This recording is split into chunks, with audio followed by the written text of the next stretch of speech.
So, welcome to a bit of Battlefield 4 and something a little bit different in today's video as we watch what appears to be a game of lemmings as my team climb up the stairs. Now, we're starting out with some Battlefield 4, of course, Final Stand DLC. Favourite of mine, really. The whole DLC is really fun. Even the maps that aren't so great, I still really enjoy them. Like Hangar 21, Hammerhead, as you see here, they've got a couple of issues with them, but they're just super sandboxy, amazing Battlefield 4 maps. Great to play with friends, whether you like vehicles or infantry. They've got a bit for everybody. So there's a few things that I want to talk about in this video. Firstly, Battlefield 6, the setting, what I want to see, the potential release date for the teaser and the trailer, just some information around that, some things that I've heard and a bit of a ramble about that sort of stuff. Secondly, I want to show off my collection of Logitech mice that they've sent me. I'm going to give you a kind of a bit of an insight into how I play the game with this handcam that you might have seen. I've set up a webcam so you can see what's going on and showcase 4 of my favourites that they've sent me. I won't talk about them too much, but it kind of gives you an impression of what I'm using, and it's a good way to see kind of what I'm using on the desk without me posting pictures everywhere. Just a bit of a handcam. If you like that idea, let me know, because I might include it in future videos as well.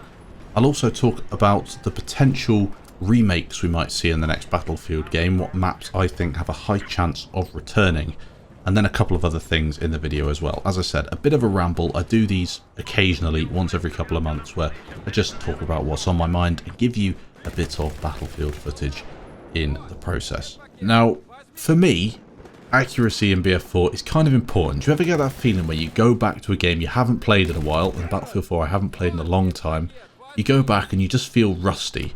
It's really frustrating, especially if you spent a long time trying to get good in the game, which I did. Everyone tries to get better, and then you kind of lose all of that. There's a little bit of it left, but overall my accuracy and my awareness and all that stuff has kind of disappeared, and I need to train it again.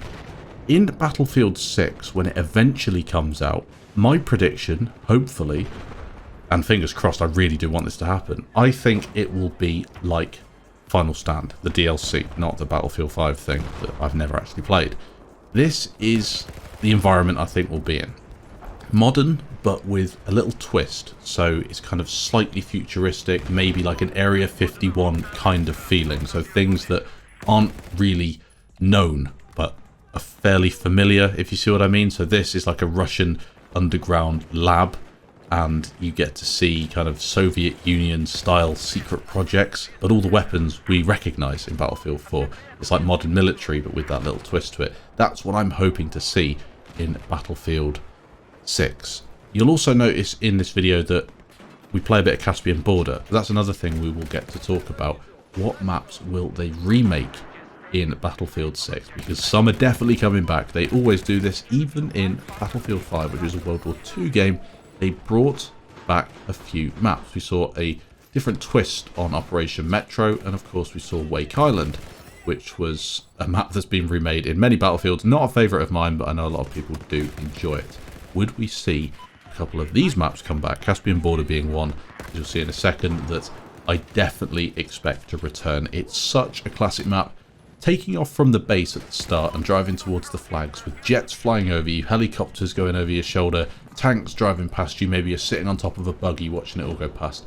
That is quintessentially Battlefield. In my opinion, that's what it's all about. I know that's just the start of a game, but that feeling of all-out warfare, that has to return. It was missing a little bit in previous Battlefield games for sure. They did have their pros and their cons. They had things they did well, things they did badly. That was the one thing that really was missing, that sandbox feeling, which it gets thrown around a lot, but it really does mean a lot to me. So in the background now I'm using the G Pro. This is a slightly heavier mouse than the Superlight. The one thing about this one that I found I struggled with, and you'll see that a lot in the gameplay, is switching from a lighter mouse to a heavier mouse when you already have questionable aim is really going to throw you off a little bit. So I think I'd have to use it for a bit longer before getting used to it. Overall, I think it was about 20%, 21% accuracy, which wasn't too bad. That's kind of what I aim for. Although most of the time, as you'll see with some of this gameplay, I don't really think it matters what mouse you use, because you just hold down left mouse button in a doorway and try to blast as many people as you can. There's not really many tactics to it. you'll see in a sec as I pick up the MGL, I think it is, the pickup grenade launcher on the floor. It doesn't matter if you're using a controller, that thing's going to one-hit people, so I think you need to probably play some Operation Locker or Metro, maybe even Aim Trainer, if you want to work out which mouse is best for you. So what other rumours have been floating about for this Battlefield 6? Well, firstly, a trailer is ready to be shown, as far as I'm aware. It has been seen internally, and we knew this a little while back.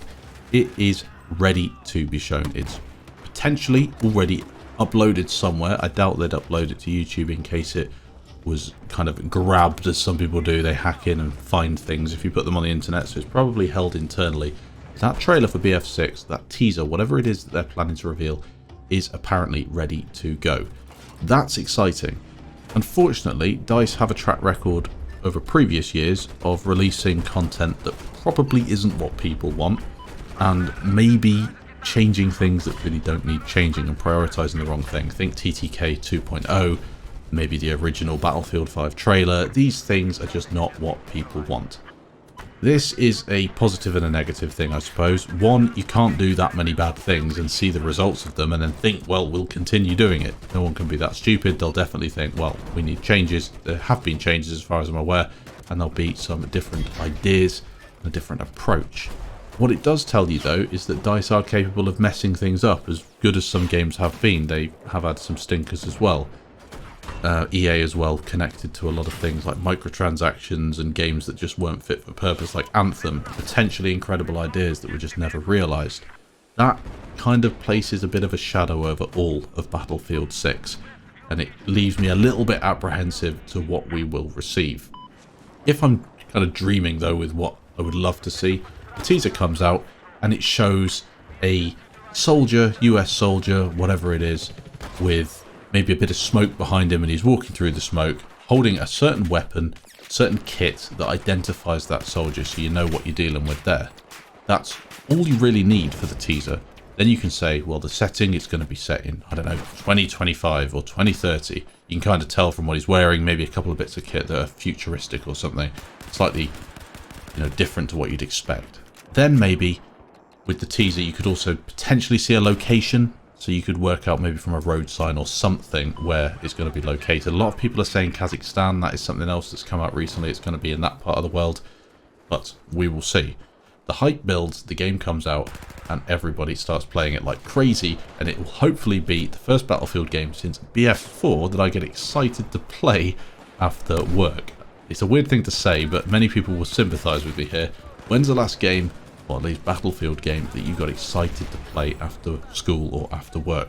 Might have been BF5, might have been BF1, but for many people it's probably BF4, and for others it might have even been BF3 if BF4 wasn't your thing. So moving on to the next thing you see in the background is the G305, playing on, of course, Final Stand once again as we nip back to that DLC, and this is Operation Whiteout, the map famous for having a snowstorm where you can't see anything at all, unless of course you're in an LAV and you have thermal. Really powerful, probably shouldn't return in the next Battlefield game unless it has a viable counter. So in terms of the maps that I think will get remade, as I alluded to earlier, I think Caspian is at the top of the list in my opinion, because we haven't seen it since Battlefield 4 and it's a real favourite. It has to return really in some form or another. Another map that I think will return in maybe a slightly different variation is Caesar Shanghai. It might be a post-apocalyptic, I'm not saying it's going to be way in the future, but kind of a bombed out Shanghai style map, like a city map with that central tower that collapses. That is a potential return for me. And also a Battlefield 3 map, Zebra Tower. I think that has to be near the top of the list. It might not be Zebra Tower because of the location, but that kind of minimalist aesthetic at the top of a skyscraper, close quarters, the glass that shatters everywhere, just incredible. If you've never played that map, it's so good.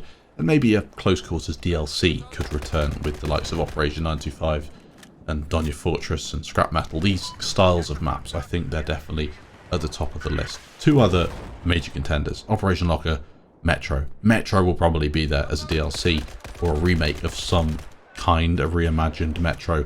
And Locker, potentially, you could locate Locker anywhere you want really. It's kind of a Soviet Union sort of area in BF4, but it could be anywhere in the world, to be honest, as long as it's got that classic layout.